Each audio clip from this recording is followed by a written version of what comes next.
Bismillahirrahmanirrahim. Assalamualaikum warahmatullahi wabarakatuh. Allahumma aslih umat Muhammadin sallallahu alaihi wasallam wa farij an ummati Muhammadin sallallahu alaihi wasallam warham umat Muhammadin sallallahu alaihi wasallam wa syurafad nahdatal watan fil alamin bihaqqi Muhammadin sallallahu alaihi wasallam, amma ba'du.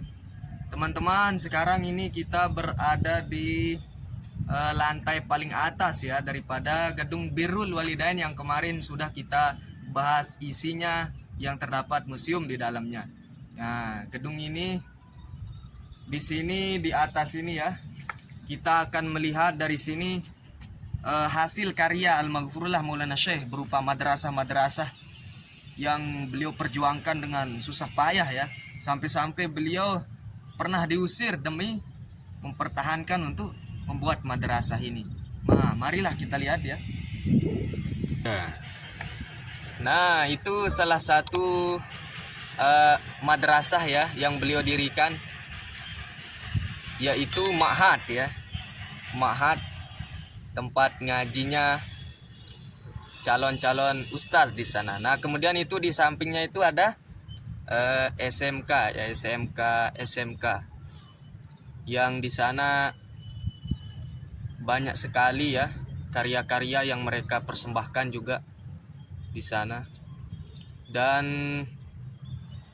selanjutnya itu ya, di situ itu adalah gedung ya, gedung yang di sebelah kanan itu ya, yang di sebelah kanan. Nah, itu adalah gedung SMP ya, SMP Lab namanya, SMP Laboratorium ya. Nah, kemudian kita akan beralih ke Madrasah Muallimin sekarang ya. Nah, itu adalah Madrasah Muallimin MTS ya. Nah, ini banyak sekali tuan guru, ustadz kiai yang keluar dari sini ya, di Muallimin ini. Nah, itu musola labror itu, ini yang ini atapnya hijau ini adalah merupakan pemakaman beliau Al-Maghfurullah Maulana Syekh, pahlawan nasional. Nah, coba kita lihat dia secara lebih dalam ya. Nah, di sana itulah dia penampakan makam Al-Maghfurullah Maulana Syekh. Dan di sana di dekatnya itu tepatnya ya. Nah, di sini ada kuburan ya. Termasuk di sini ayahanda beliau, Datuk Majid ya, dimakamkan di sini ya.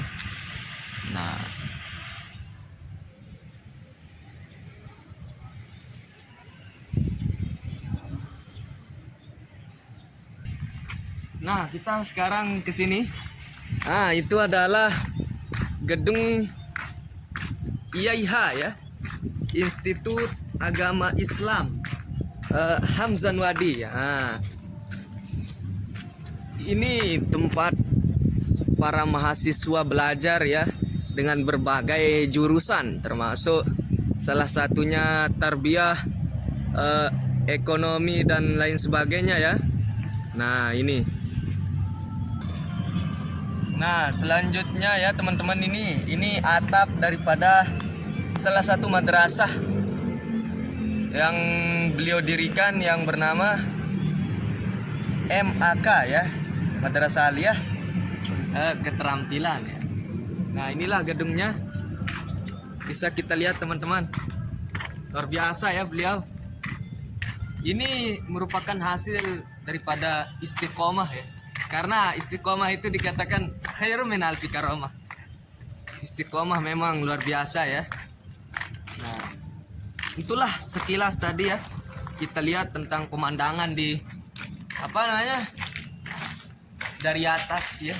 Di sini dari atas gedung Birrul ini bisa kita lihat pemandangan madrasah-madrasah, karya-karya yang beliau hasilkan, yang beliau perjuangkan ya, dengan penuh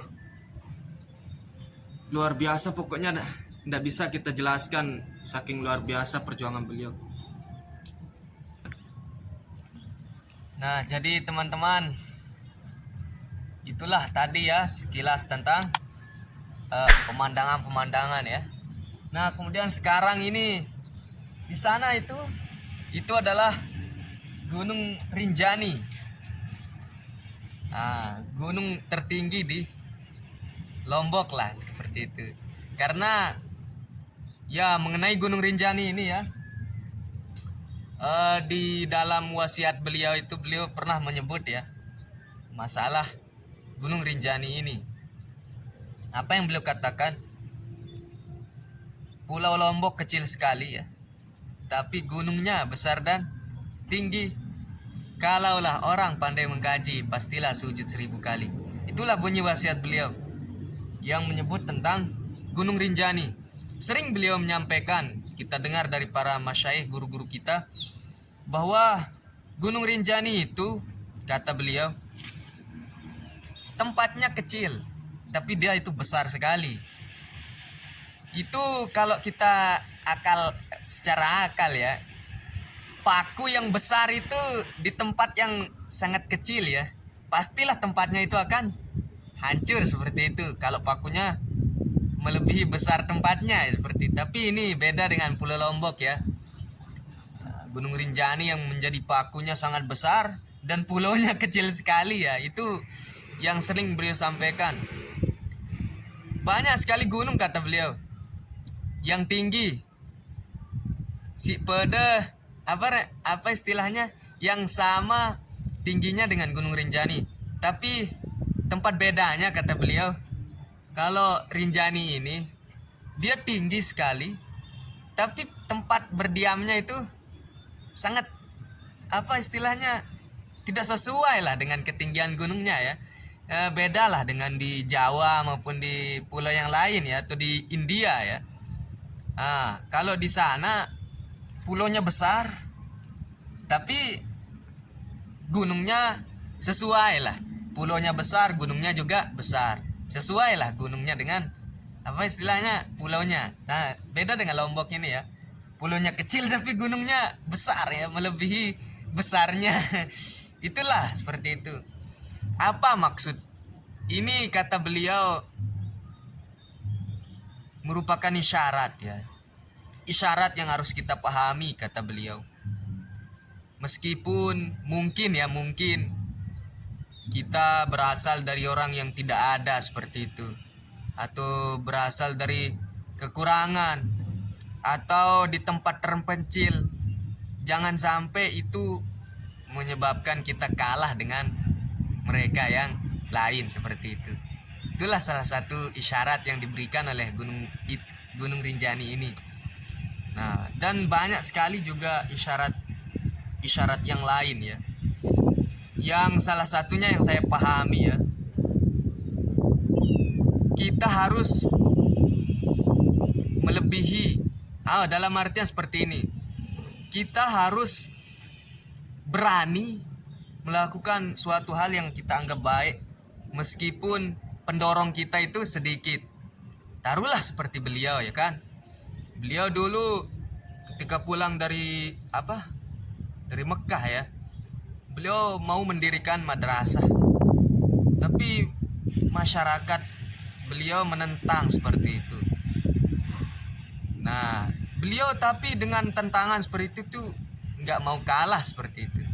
Meskipun peluang untuk membangun madrasah itu sempit, tapi beliau memiliki jiwa yang besar seperti itu. Sehingga bisa kita lihat seperti tadi ya, banyak sekali hasil karya beliau madrasah-madrasah seperti itu. Mungkin ini yang bisa kita jelaskan ya. Kurang lebihnya saya mohon maaf seperti itu, karena saya juga masih dalam proses pembelajaran untuk mengkaji apa makna wasiat-wasiat yang beliau tulis ya kepada kita semua selaku kaum muslimin muslimat umumnya. Demikian, wallahul muwaffiq wal hadi ila sabilir rasyad. Assalamualaikum warahmatullahi wabarakatuh.